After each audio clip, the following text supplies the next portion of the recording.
اعوذ باللہ السمیع العلیم من الشیطان الرجیم من ہمزہ ونفخہ ونفثہ بسم اللہ الرحمن الرحیم الم تر الی الذی حاج ابراہیم فی ربہ ان آتاہ اللہ الملک اذ قال ابراہیم ربی الذی یحیی ویمیت قال انا احیی وامیت قال ابراہیم فإن اللہ یأتی بالشمس من المشرق فأت بها من المغرب فبہت الذی کفر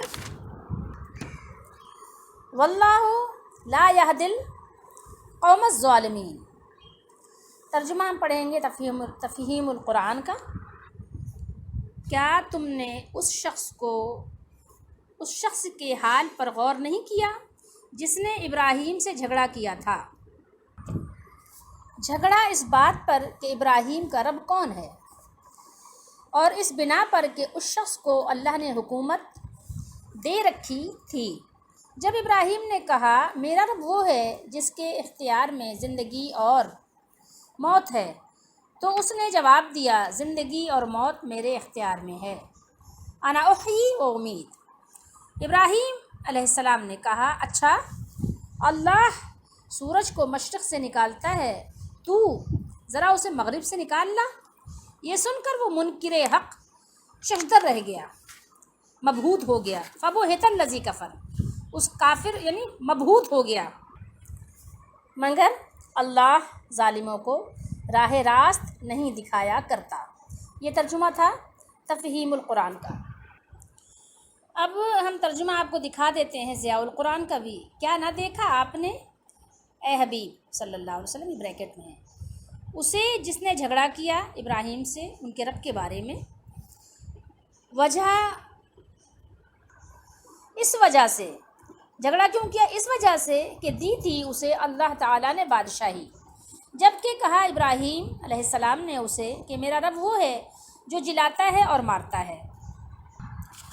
اس نے کہا، یعنی جو ابراہیم علیہ السلام سے جھگڑا کر رہا تھا، اس نے کہا قال انا احیی و امیت، میں بھی جلا سکتا ہوں اور مار سکتا ہوں۔ چونکہ یہ مضارع ہے تو اس کے دونوں ترجمے بن سکتے ہیں کہ میں جلاتا ہوں یا جلا سکتا ہوں، ٹھیک ہے۔ ابراہیم علیہ السلام نے فرمایا، یہ قال ابراہیم علیہ السلام نے فرمایا کہ اللہ تعالیٰ نکالتا ہے یأتی بالشمس، سورج کو مشرق سے، تو نکال لا اسے مغرب سے۔ یہ سن کر ہوش اڑ گئے اس کافر کے، اور اللہ تعالی ہدایت نہیں دیتا ظالم قوم کو۔ القومہ بھی، یہ القومہ اسم الجمع ہے اور ظالمینہ بھی جمع کا صیغہ ہے، یعنی صرف یہ وہی ظالم کی بات نہیں ہو رہی جس سے ابراہیم علیہ السلام کا جھگڑا ہوا، بلکہ یہ پوری قوم، ظالموں کی جو قوم ہے اس میں سے کوئی بھی فرد ہو تو ان کو ہدایت نہیں ملتی، الا یہ کہ وہ توبہ کریں اور اپنے مالک کی طرف واپس لوٹیں۔ آج ہم نے جس آیت کی تلاوت کی ہے وہ 258 ہے، سورہ بقرہ کی 3 پارے کی، اور کل ہم نے جو تلاوت کی تھی اس کا ترجمہ تھا کہ اللہ مددگار ہے، اللہ ولی ہے ایمان والوں کا۔ یہاں بھی ترجمہ آپ دیکھ لیں، ضیاء القرآن نے بھی مددگار ترجمہ کیا ہے۔ ولی سے مراد دوست بھی لیا جاتا ہے، ولی کا ترجمہ دوست بھی ہے، لیکن جو اللہ دوست ہے، اللہ مدد کرنے والا ہے۔ یہ ولی کے ترجمے سے لوگ بہت ساری باتیں اس طرح کی اللہ اور بندوں کو ملاتے ہیں جیسے دنیاوی دوست کو ملاتے ہیں، یا یہ بہت ہی یعنی کہنا چاہیے کہ خطرناک راہ ہو جاتی ہے جب وہ بندوں سے مشابہت کر کے اور بندوں سے تشبیہ دے کر اور بندوں کی مماثلت کر کے اپنے مالک سے وہ تشبیہ دیتے ہیں، تو وہ پرخطر راہ ہو جاتی ہے۔ تو اللہ ولی ہے، لیکن اس طرح نہیں جو دنیاوی ایک دوسرے کے دوست ہوتے ہیں۔ اللہ مددگار ہے، اور اس کی بہت ساری چیزیں یعنی ایسی ہیں جو بندوں پر قیاس نہیں کی جا سکتی۔ بندوں پر اگر آپ قیاس کرنے لگ جائیں گے تو گمراہی کے خطرناک راستے پر چل پڑنے کا اندیشہ ہے۔ الم تر الی الذی حاجہ جھگڑے کو کہتے ہیں۔ اچھا، یہ ہے کہ اوپر اس سے پہلے کیا بیان کیا گیا، کیا بتایا گیا کہ مومن کا حامی، مومن کا مددگار، مومن کا ولی کون ہوتا ہے؟ اللہ ہوتا ہے، اور اللہ اسے تاریکیوں سے روشنی میں نکال کر لے آتا ہے، اور کافر کے مددگار، کافر کے دوست طاغوت ہوتے ہیں، اور وہ اسے روشنی سے تاریکیوں کی طرف کھینچ کر لے جاتے ہیں، روشنیوں سے نکال کر اندھیروں میں لے جاتے ہیں، اسے پتہ بھی نہیں چلتا۔ بظاہر تو وہ چراغ جلائے ہوتے ہیں لیکن اس چراغ کے پیچھے اندھیرے ہوتے ہیں۔ اب اسی جو اوپر بیان ہوا ہے، اسی کی چند مثالیں ہیں جو یہاں آگے اللہ تعالیٰ نے بیان فرمائی ہیں، کہ تاکہ لوگ سمجھنے والے سمجھیں اور اس میں غور و فکر کریں۔ ان میں سے پہلی مثال ایک ایسے شخص کی ہے جس کے سامنے واضح دلائل کے ساتھ حقیقت پیش کی گئی اور وہ اس کے سامنے لاجواب بھی ہو گیا، مگر اس نے طاغوت کے ہاتھ میں اپنی نکیل دے رکھی تھی، اس لیے ان وضاحت کے باوجود بھی وہ روشنی میں آنے کو تیار نہیں ہوا، بلکہ تاریکیوں میں ہی بھٹکتا رہا۔ اب یہاں اللہ تعالیٰ نے جو مثال دی ہے وہ سمجھایا یہ کہ ان آتاہ اللہ الملک،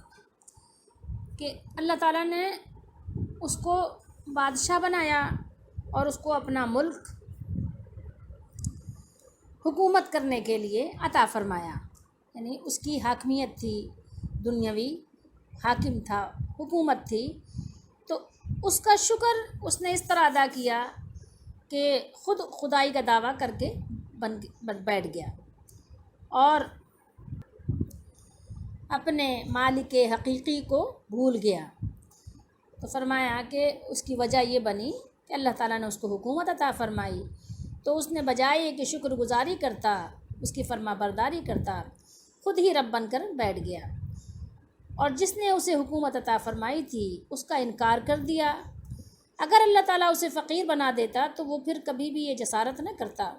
فقیروں کو کہاں بیچاروں کو یہ فرصت کہ وہ خدائی دعویٰ کریں، وہ تو اپنے صبح و شام کی روٹی کے ہی محتاج ہوتے ہیں۔ ابراہیم علیہ السلام عراق کے رہنے والے تھے۔ ان کے زمانے میں عراق کے اندر شرک تقریباً اپنی ساری صورتوں کے ساتھ موجود تھا۔ بتوں کو بھی وہ پوجتے تھے، سورج اور چاند اور ستاروں کو بھی پوجتے تھے،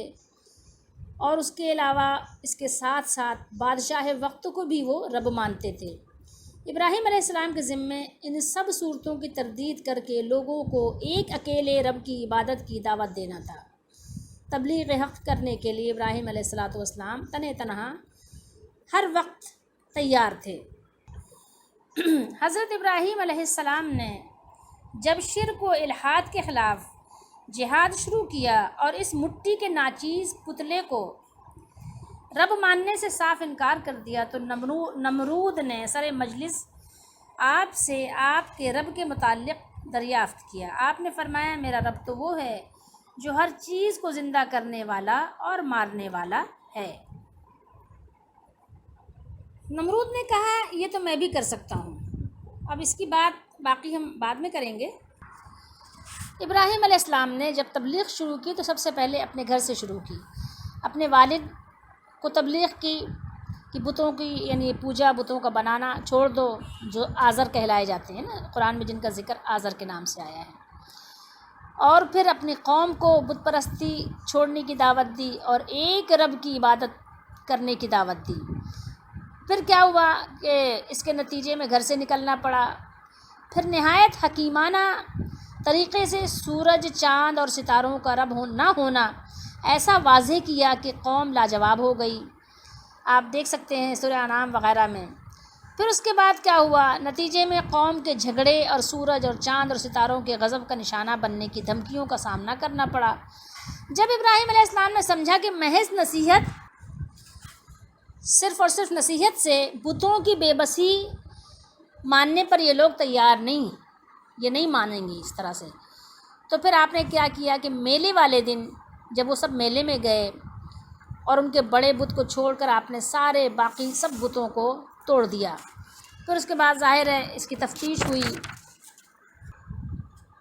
تو پتہ چلا کہ یہ کام ابراہیم علیہ السلام نے کیا۔ اس موقع پر بھی ساری قوم کے سامنے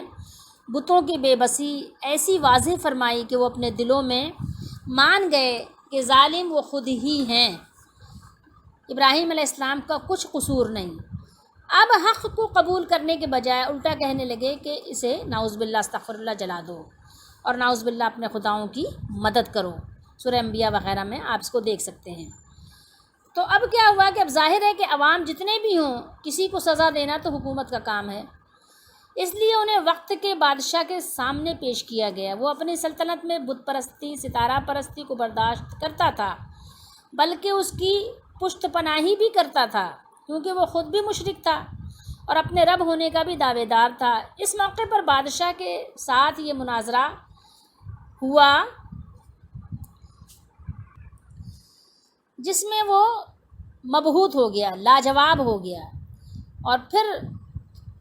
ظاہر ہے اپنی سرکشی پر آ گیا۔ تو اگر آپ غور کریں تو آپ کو اندازہ ہوگا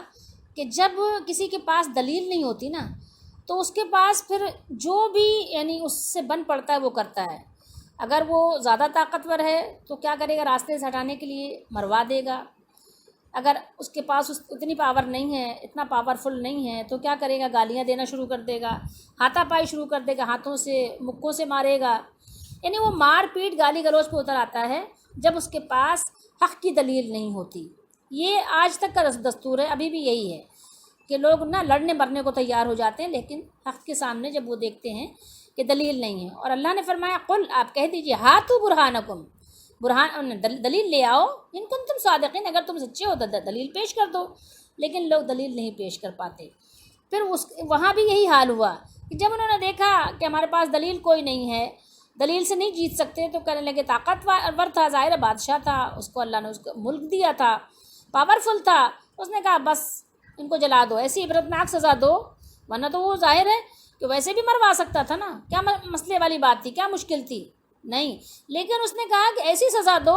جو تمام لوگوں کے لیے، بعد والوں کے لیے عبرت ہو جائے کہ کوئی یہ جرت ہی نہ کر سکے۔ ایسی آگ جلواؤ، تو تھوڑی سی آگ میں بھی انسان جل جاتا ہے، ایسی آگ جلواؤ کہ لوگ دیکھ کر، یعنی ایک زمانے تک لوگ دیکھیں، سال بھر 6 مہینے دیکھتے رہیں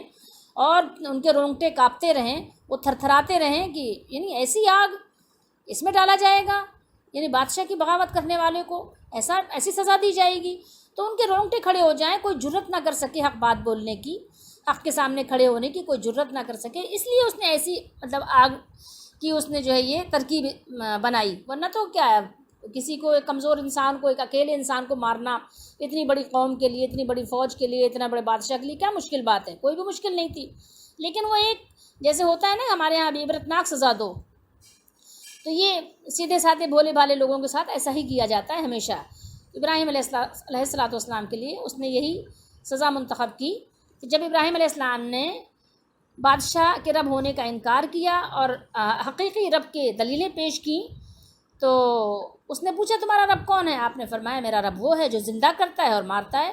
اس نے کہا کہ زندہ کرنا مارنا یہ تو میں بھی کر سکتا ہوں، کسی زندہ کو اٹھا کے مار دوں اور کسی یعنی ایسے شخص کو جس کو یعنی موت کی سزا ہو اس کو معاف کر دوں۔ بعض تابعین سے منقول ہے کہ اس نے 2 قیدی منگوائے، ایک کو قتل کر دیا اور ایک کو چھوڑ دیا، کہا یہاں پر بھی انہوں نے یہ بات دی ہے، 2 آدمی بلائے، ٹھیک ہے، تو یہ تابعین سے منقول ہے، رسول اللہ صلی اللہ تعالیٰ علیہ وآلہ وسلم نے اس کے بارے میں یہ بیان نہیں فرمایا۔ اور تابعین کی بات اسرائیلی روایت ہی ہو سکتی ہے، کیونکہ وہ خود تو اس وقت موجود نہیں تھے، اور اس کی ضرورت اس وقت ہے جب وہ بادشاہ متقی اور ہمیشہ سچ بولنے والا ہو۔ ایک جھوٹا شخص کوئی غلط بات کہے تو اسے تاویل کے ساتھ صحیح ثابت کرنے کی کیا ضرورت ہے؟ بہرحال تو اس نے یہ بات کہی کہ میں بھی جلا سکتا ہوں، انا احیی و امید، ٹھیک ہے، یہ کام میں بھی کر سکتا ہوں، قرآن نے یہ بیان کیا، باقی اس کی ڈیٹیل نہیں بیان کی اور حدیث شریف میں بھی نہیں ہے۔ تو جو شخص، جو ایسا بادشاہ ہو جو یہ دعویٰ کر سکتا ہے کہ میں رب ہوں، نعوذ باللہ، اسے یہ دعویٰ کرنے میں کیا چیز مانے ہے، کیا چیز رکاوٹ ہے کہ میں ہی سب کو زندہ کرتا ہوں اور میں ہی نعوذ باللہ سب کو مارتا ہوں؟ تو بعض مفسرین نے لکھا ہے کہ جب ابراہیم علیہ السلام نے دیکھا کہ یہ کج بحثی پر اترا ہوا ہے، یہ بات ماننے والا نہیں ہے آسانی سے، یہ سمجھنے والا نہیں، اس کے اندر سمجھ نہیں ہے، ظاہر ہے جاہلوں میں سمجھ ہوتی بھی نہیں ہے، اور جو اللہ کو نہ مانے اس کے اندر تو بالکل بھی سمجھ نہیں ہوتی۔ ہاں دنیاوی فائدے کی سمجھ اس کو ہوتی ہے، دنیاوی نفع نقصان وہ جانتا ہے، لیکن یہ کہ حقیقی فائدے کو وہ وہاں تک نہیں پہنچ پاتا۔ بہرحال تو جب ابراہیم علیہ السلام نے دیکھا کہ یہ کج بحثی پر اترا ہوا ہے، تو پہلی دلیل کو چھوڑ کر دوسری دلیل انہوں نے پیش کی، جو سورج کے بارے میں، کہ میرا رب سورج مشرق سے لے آتا ہے تو مغرب سے لے آ، لیکن حقیقت یہ ہے کہ ابراہیم علیہ السلام نے پہلی دلیل بھی چھوڑی نہیں تھی، ٹھیک ہے، بلکہ اس کے ذریعے سے اس کے منہ سے اس دعوے کا اقرار کروا دیا کہ میں زندہ کرتا ہوں اور مارتا ہوں، نعوذ باللہ۔ اب اس دعوے پر دوسری دلیل کی بنیاد رکھی کہ جب تم اتنی طاقت رکھتے ہو، تمہارے اندر اتنی قوت ہے کہ تم ہی سب کچھ کر رہے ہو، تم ہی سب کو پیدا کرتے ہو، تم ہی مارتے ہو، تو اس کے مقابلے میں ایک معمولی سا کام کر کے دکھاؤ، یہ کہ اللہ تعالیٰ سورج کو مشرق سے طلوع کرتا ہے۔ جب سارا اختیار تمہارے پاس ہے تو سورج کو ذرا سا مغرب سے طلوع کر کے دکھا دو۔ اس پر وہ بے ایمان حیرت زدہ ہو کر بالکل لاجواب ہو گیا، اور ایسے ظالموں کو اللہ تعالیٰ بھی راہ راست پر آنے کی توفیق نہیں دیتا کہ از خود اللہ تعالیٰ دے۔ ہاں، اگر وہ توبہ کرے تو اس کے لیے دروازہ بند نہیں کرتا اللہ تعالیٰ، اگر وہ ایسے وقت میں بھی توبہ کرے، ایمان لے آئے، معافی مانگ لے، رجوع کر لے اللہ کی طرف، تو اللہ تعالیٰ دھتکارتا نہیں ہے۔ لیکن ایسے کہ ظاہر ہے وہ پھر یہ وقت اس کا گزر چکا ہوتا ہے، کیونکہ ظاہر ہے وہ اتنا زیادہ بغاوت کر چکا ہوتا ہے، اتنی زیادہ حدود کو کراس کر چکا ہوتا ہے، لمیٹیشن اس کی ختم ہو چکی ہوتی ہیں کہ اس کو یہ توفیق ملتی نہیں ہے۔ انہوں نے یہاں بیان کیا ہے کہ حضرت ابراہیم علیہ السلام نے اس پر مناظرانہ گرفت فرمائی کہ موت و حیات کا پیدا کرنا تو تیرے مقدور میں نہیں، اے ربوبیت کے جھوٹے مدعی، تو اس سے سہل کام ہی کر دکھا جو ایک متحرک جسم کی حرکت کو بدلنا ہے۔ متحرک جسم یعنی سورج، اس کو بدلنا ہے، یعنی وہ مشرق سے آتا ہے تو اس کو کہتے ہیں کہ مغرب سے آ جائے، یہ بھی نہ کر سکے تو پھر ربوبیت کا دعویٰ کس منہ سے کرتا ہے؟ بس یہ یہیں تک ہے، اس کے بعد پھر دوسرا قصہ شروع ہو گیا ہے۔ تو یہی بات ہے کہ جو لوگ اس طرح کی حرکتیں کرتے ہیں وہ خپتی ہو جاتے ہیں، ان کو سمجھ ہی نہیں آتی کہ وہ کس سے مقابلہ کر رہے ہیں، مالک سے، جس نے پیدا کیا، جوڑ بند مضبوط کیے، جس نے آنکھیں، کان، دل، دماغ، ہاتھ پاؤں عطا کیے، اس سے مقابلہ کر رہے ہیں۔ تو وہی والی بات ہے کہ ان کی عقلیں جو ہے بیکار ہو جاتی ہیں، عقلیں ہوتی تو ہیں